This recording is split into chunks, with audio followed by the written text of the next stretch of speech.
श्री शिवाय नमस्तुभयम। दोस्तों, जैसा कि आप सभी लोग जानते हैं कि 9 फरवरी 2026 को है साल की दूसरी बड़ी सोमवार की अष्टमी। और दोस्तों, साल में सोमवार की अष्टमी जो पड़ती है वो बहुत ही कम पड़ती है। मतलब 2 से 3 ही ऐसी सोमवार की अष्टमी होती है जो कि साल भर में पड़ती है जो कि दोस्तों इस 2026 साल के दूसरे महीने में दूसरी बड़ी सोमवार की अष्टमी पड़ रही है। मतलब कि 9 फरवरी को आपके पास एक बहुत बड़ा मौका है भगवान शिव जी और माता पार्वती जी को प्रसन्न करने का और अपनी मनोकामना भगवान शिव जी और माता पार्वती जी से पूरा करवाने का। इसलिए दोस्तों, इस साल का दूसरा मौका आपके पास है सोमवार की अष्टमी का, 9 फरवरी का। इस मौके को आप लोगों को अपने हाथ से नहीं जाने देना है और इस सोमवार की अष्टमी को आपको 31 चावल के दाने वाला उपाय जरूर करना है। दोस्तों, पंडित जी ने बहुत सारे उपाय बताए हुए हैं सोमवार की अष्टमी के, पर जो सबसे बड़ा उपाय है और सबसे ज्यादा जो लोग करते हैं सोमवार की अष्टमी के दिन, वो 31 चावल के दाने वाला उपाय ही करते हैं, क्योंकि इस उपाय को करने के बाद इस उपाय को करने का फल भी मिलता है। तो अब हम जानते हैं कि 31 चावल के दाने वाला उपाय आपको कब करना है, कैसे करना है, किसको करना है, इसको करने की विधि क्या है। सबसे पहली चीज दोस्तों, 2026 साल का जो दूसरा महीना है वो फरवरी का महीना है और इसी फरवरी में 9 तारीख को, मतलब 9 फरवरी 2026 को क्या पड़ रही है, सोमवार की अष्टमी पड़ रही है। मतलब कि ऐसा दिन जिस दिन सोमवार भी पड़ रहा है और अष्टमी भी पड़ रही है, इसी को हम सोमवार की अष्टमी कहते हैं। और सोमवार की के दिन भगवान शिव जी के मंदिर में 64 योगिनी विराजित होती है, सभी देवी देवता विराजित होते हैं। इसीलिए सोमवार की अष्टमी के दिन का बहुत ही बड़ा महत्व बताया गया और इस दिन भगवान शिव जी को प्रसन्न करना का भी बड़ा महत्व बताया गया है। तो इस दिन आप लोगों को 31 चावल के दाने वाला उपाय कैसे करना है वो हम जानते हैं। देखो, जो 31 चावल के दाने वाला उपाय है ये किसको करना है, सबसे पहले वो सुनो।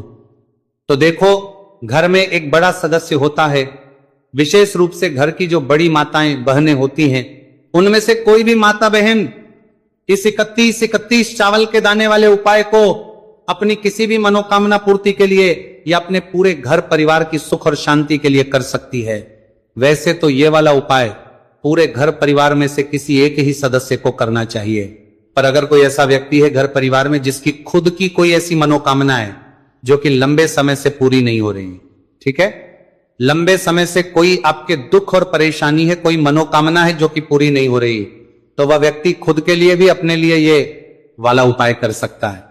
बाकी घर परिवार में अगर कोई एक सदस्य है कि भाई उस एक सदस्य के करने से पूरे घर परिवार को इस उपाय को करने का फल मिल जाए, तो वो घर की बड़ी माताओं बहनों में से कोई भी एक माता बहन कर सकती है। इसके अलावा अगर आपके घर में उस दिन माताएं बहनें उपस्थित ना हो तो घर का कोई बड़ा सदस्य, चाहे फिर वो पुरुष ही क्यों ना हो, वो भी इस वाले उपाय को कर सकता है। तो करना क्या है दोस्तों, अब हम जानते हैं। देखो, इस वाले उपाय को आपको करना कब है, सुबह के समय करना है कि शाम के समय करना है। मुख्य रूप से सोमवार की अष्टमी के दिन, मतलब 9 फरवरी के दिन आप लोगों को ये वाला उपाय सुबह के समय करना है। कब करोगे, सुबह के समय। अगर किसी कारणवश आप सुबह उपाय ना कर पाओ तो फिर आप शाम के समय भी कर सकते हो, प्रदोष काल में भी कर सकते हो। जिनके पास सुबह समय है तो वो सुबह उपाय कर ले, और जिनके पास सुबह समय नहीं है तो शाम के समय प्रदोष काल में ये वाला उपाय कर ले। सुबह जितना जल्दी हो सकता है, बाकी 10-11 बजे से पहले कर लीजिएगा। शाम के समय, शाम को 6 बजे से लेकर 7 बजे के बीच में या 7:30 बजे से पहले आप लोग अपना जो उपाय है 31 चावल के दाने वाला ये उपाय पूरा कर लीजिएगा। इसके बाद में ये वाला जो उपाय है ये आपको भगवान शिव जी के मंदिर में करना है। और इस उपाय में आपको क्या क्या सामग्री लगेगी अब हम वो जानते हैं। तो देखो, 31 चावल के दाने वाला उपाय है तो सीधी सी बात है 31 चावल के दाने तो हमें यहां पर लगेंगे ही लगेंगे। अब जो 31 मतलब कि 31 जो चावल के दाने आप लोग लोगे वो कहां से लोगे, क्या खरीद कर लाओगे या अलग से कहीं से लोगे? नहीं, 31 जो चावल के दाने आप लोगे ही, या आप लोग अपने ही घर के रसोई घर से लोगे।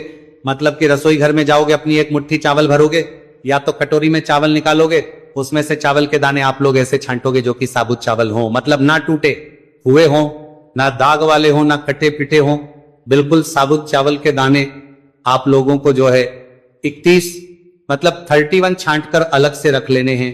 तो जैसे ही आप लोग अपने 31 चावल के दाने निकालते हो तो इनको किसी एक कागज की पुड़िया में रखना या तो किसी एक अलग से कटोरी में रख लेना, ताकि आपके जो दाने हैं वो 31 ही रहे, एक भी दाना इधर उधर ना हो। तो यहां पर आपके हो गए 31 चावल के दाने। इसके बाद बारी आती है 31 हरे मूंग के दानों की। हरे मूंग के दाने, वो नहीं कि हरी मूंग की दाल, आप लोग समझ रहे हो, नहीं। हरे मूंग के दाने मतलब वो जो कि पूर्ण हो, है ना, जो कट्टे वाले ना हो, क्योंकि अगर वो दाना कट जाता है तो वो दाल का रूप ले लेता है, वो दाल बन जाती है ना। तो हरे मूंग के जो दाने होते हैं, अगर आपके पास घर में ना हो तो आप किसी भी पूजन वाली दुकान से लेकर आ सकते हैं, आपको मिल जाएंगे, है ना। तो 31 ही आपको हरे मूंग के दाने लेकर आने, कितने 31, है ना। तो सस्ता हो, ये आपके घर के रसोई घर में है तो वहां से ले लो, अन्यथा पूजन वाली दुकान से खरीद कर लेकर आ जाओ। 31 हरे मूंग के दाने, इनको भी अच्छे से गिन लेना, अच्छे से साबुत दाने जो है 31 निकाल लेना, और इनको भी ये तो कागज की पुड़िया में बांध लेना, या तो आप लोग किसी भी कटोरी में जो है अलग से रख लेना, ताकि ये दाने इधर उधर ना हो। तो ये 2 चीजें आपने रखी। इसके बाद में तीसरी जो चीज आपको लेनी है वो लेनी है बेलपत्र। कितनी बेलपत्र? 31 बेलपत्र। अब बेलपत्र का जैसे ही हमने नाम बोला तो आप लोगों के मन में ये प्रश्न जरूर आ रहा होगा कि अगर हमें बेलपत्र नहीं मिली तो हम क्या करेंगे। तो टेंशन मत लीजिए, हम आपको वो तरीका भी बताएंगे। अगर आपको 31 बेलपत्र ना मिले तो आप लोग क्या करोगे, क्योंकि एक बेलपत्र हो तो चल जाता है, और 31 बेलपत्र ज्यादा होती है तो हो सकता है अभी आपको एकदम से ना मिल पाए। तो उस जगह पर आप क्या करोगे वो भी हम आपको बताएंगे आगे, है ना। पर उससे पहले आपको अपनी पूरी कोशिश करनी है कि आपको 31 बेलपत्र मिल जाए, मतलब कि 31, चाहे आप खरीद कर लेकर आओ, चाहे आप किसी वृक्ष से तोड़ो, पेड़ से तोड़ो, कहीं से भी लाओ। पर अगर आपको मिल रही है तो आपको खुद से ही लेकर आना है, वो ज्यादा फलदायी माना जाएगा। तो कितनी बेलपत्र लेकर आओगे?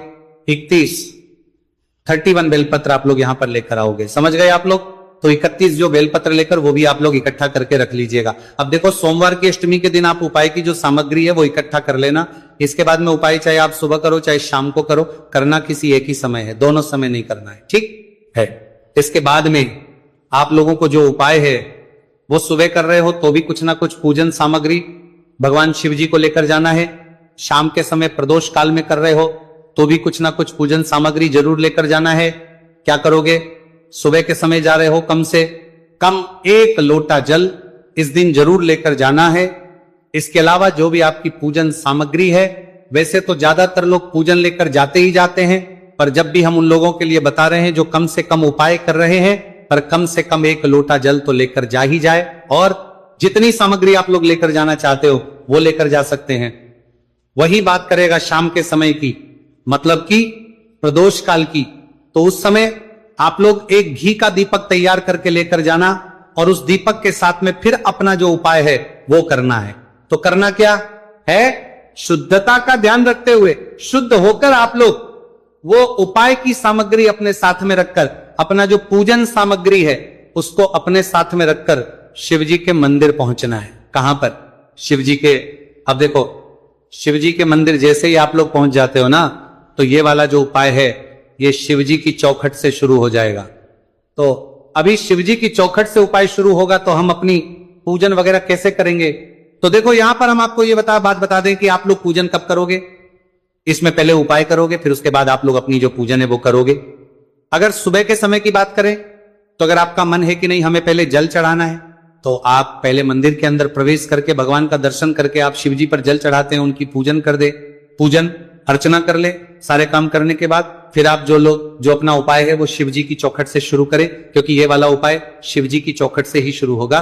बाकी शाम के समय की बात करें तो अगर आप शाम के समय भी आपको मन है कि नहीं पहले हम लोग दीपक जाकर जला दें शिव जी के पास में, उसके बाद हम उपाय करें, तो पहले आप लोग दीपक जला दीजिएगा, उसके बाद में शिव जी की चौखट पर आकर वहां से उपाय शुरू कीजिएगा। और अगर आप लोग चाहो तो भाई पहले जाकर सीधा चौखट से उपाय शुरू कर सकते हो, उसके बाद में जो भी आपकी पूजन अर्चना है वो कर सकते हो। उपाय को करने के बाद में ये आपके ऊपर है, आप जैसा भी चाहो कर सकते हो, पर उपाय जो है जाते से ही होगा।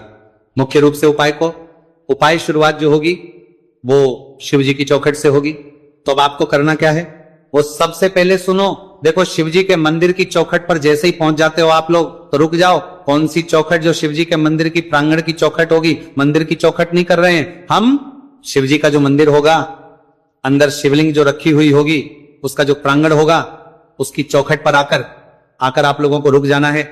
अब शिव जी के मंदिर की चौखट पर आने के बाद आप लोगों को निकालने हैं सबसे पहले अपने 31 चावल के दाने। क्या निकालने हैं? 31 चावल के दाने जो आप अपने घर से गिनकर लेकर आए हुए हैं। ये सारी चीजें घर से गिनकर लेकर आइएगा, यहां मत आकर गिनिएगा, वरना आप फिर कंफ्यूज हो जाएंगे। तो 31 चावल के दाने आप लोग जो लेकर आए हुए हैं, उनको मतलब निकाल लीजिए। कागज की पुड़िया में या कटोरी में उन्हें अपने सीधे हाथ के तीले में सारों को ले लीजिए। 31 चावल के दानों को और 31 चावल के दानों को लेने के बाद अब आप लोगों को क्या करना है कि ये 31 चावल के दाने आप लोगों को अपने